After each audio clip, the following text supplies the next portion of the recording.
Excellencies, dear friends, I'm honored to deliver the 19th Darbari Seth Memorial Lecture. Darbari Seth was a climate action pioneer.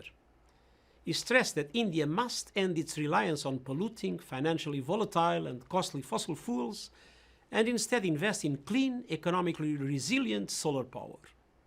Today, as we endure the twin crises of COVID-19 and climate change, this effort has never been more important. Worldwide, the pandemic has exposed systemic fragilities and inequalities that threaten the basis of sustainable development. A rapidly heating world threatens even more disruption and exposes even further our world's deep and damaging imbalances. Today's young climate activists understand this. They understand climate justice. They know that the countries most affected by climate change have done the least to contribute to it. As we look to recovery from the COVID-19 pandemic, we must commit to doing better. That means transforming our economic, energy and health systems to save lives, create stable, inclusive economies, and stave off the existential threat of climate change. I want to talk to you today about how to bring that vision to life and about India's role in that vital effort. Dear friends, India has all the ingredients for exerting the leadership at home and abroad envisioned by Darbari Seth. The drivers are poverty alleviation and universal energy access, two of India's top priorities. Scaling up clean energy, particularly solar, is the recipe for solving both. Investments in renewable energy, clean transport and energy efficiency during the recovery from the pandemic could extend electricity access to 270 million people worldwide, fully a third of the people that currently lack it. These same investments could help create 9 million jobs annually over the next 3 years. Investments in renewable energy generate 3 times more jobs than investments in polluting fossil fuels. With the COVID-19 pandemic threatening to push many people back into poverty, such job creation is an opportunity that can't be missed. India is already pushing ahead in this direction. Since 2015, the number of people working in renewable energy in India has increased 5-fold. Last year, the country's spending on solar energy surpassed spending on coal-fired power generation for the first time. India has also made significant progress towards universal access to electricity. Yet, despite an access rate of 95%, 64 million Indians are still without access today. There is still work to do and opportunities to be grasped. Dear friends, clean energy and closing the energy access gap are good business. They are the ticket to growth and prosperity. Yet, here in India, subsidies for fossil fuels are still some 7 times more than subsidies for clean energy. Continued support for fossil fuels in so many places around the world is deeply troubling. I've asked all G20 countries, including India, to invest in a clean, green transition as they recover from the COVID-19 pandemic. This means ending fossil fuel subsidies, placing a price on carbon pollution, and committing to no new coal power plants after 2020. In their domestic stimulus and investment plans in response to COVID-19, countries such as the Republic of Korea, the United Kingdom or Germany, as well as the European Union, are speeding up the decarbonization of their economies. They are shifting from unsustainable fossil fuels to clean and efficient renewables and investing in energy storage solutions such as green hydrogen. And it is not just developed economies stepping up. Many in the developing world are leading by example. Countries such as Nigeria, which has recently reformed its fossil fuel subsidy framework. While I'm encouraged by these positive signals, I'm also increasingly concerned about several negative trends. Recent research on G20 recovery packages shows that twice as much recovery money has been spent on fossil fuels as clean energy. In some cases, we are seeing countries doubling down on domestic coal and opening up coal auctions. This strategy will only lead to further economic contraction and damaging health consequences. We have never had more evidence that pollution from fossil fuels, including coal emissions, severely damages human health and leads to much higher healthcare system costs. Outdoor air pollution largely driven by high-emitting energy and transport sources, leads to damaging pulmonary diseases, asthma, pneumonia, and lung cancer. This year, researchers in the United States concluded that people living in regions with high levels of air pollution are more likely to die from COVID-19. If fossil fuel emissions were eliminated, overall life expectancy could rise by more than 20 months, avoiding 5.5 million deaths per year worldwide. Investing in fossil fuels means more deaths and illness and rising healthcare costs. It is, simply put, a human disaster and bad economics.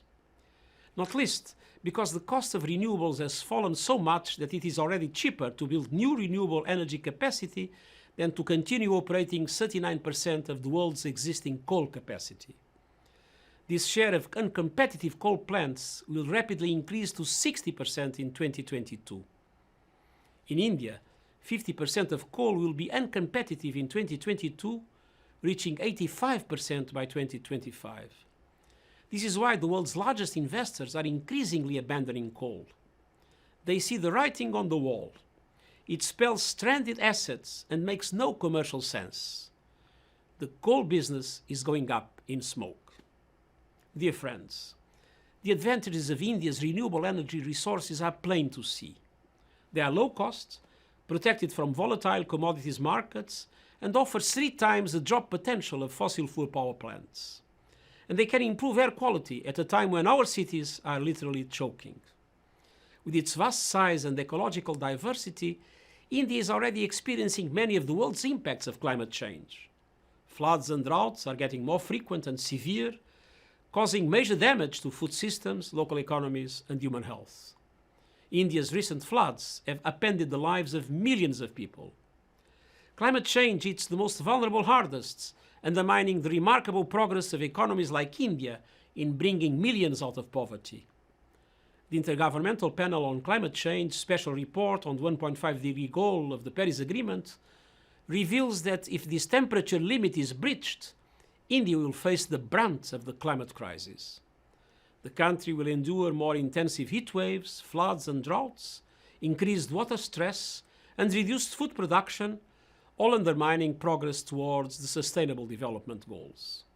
Our challenge is urgent and clear. To limit temperature increase to 1.5 degrees, global emissions need to be halved by 2030, and the world will need to be carbon neutral before 2050. These goals are still achievable. But today, the world is at a crucial juncture. As governments mobilize trillions of dollars to recover from COVID-19 pandemic, their decisions will have climate consequences for decades. These choices can either propel climate action forward or set us back years, which science says we cannot afford. This is why I've urged governments to take 6 climate-positive actions to recover better from the pandemic. Invest in green jobs, do not bail out polluting industries, end fossil fuel subsidies, take climate risks into account in all financial and policy decisions, work together, and most important, leave no one behind. Like all countries, India is at a crossroad. And yet, despite the significant challenges the country faces in bringing shared prosperity to its population, it has in many ways embraced clean technology and a sustainable energy future. I applaud India's decision to take forward the International Solar Alliance in the form of one sun, one world, one grid. And I commend India's plans for a World Solar Bank that will mobilize $1 trillion of investments in solar projects over the coming decade. India itself now has 37 gigawatts of installed solar electricity. And this is only the beginning.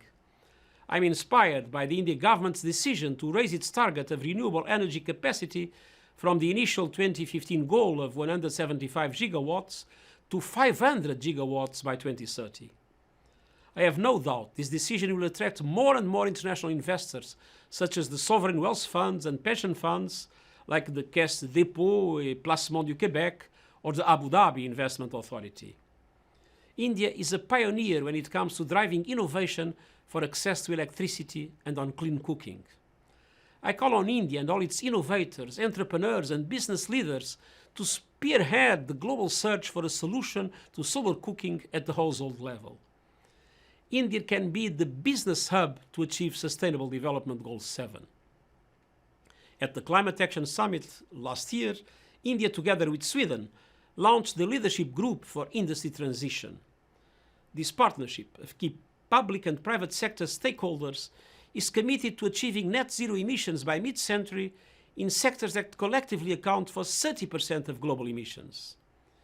Companies such as Dalmia Cement and Mahindra are driving innovation, but we need many more to join them.